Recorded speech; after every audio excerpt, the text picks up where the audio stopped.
Homestead Outlaws. Well, today we are going to manage the jungle around here. We have a lot of weed eating to do, and we have a lot of push mowing to do too.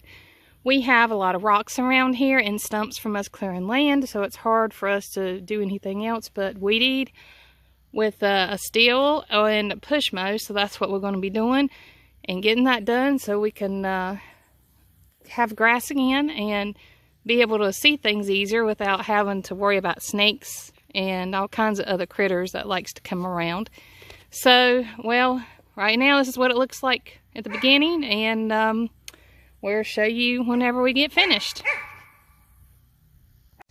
Okay, we're making some progress on cleaning up the grass around here. This is a start in one section. We still have a whole lot more to do over there.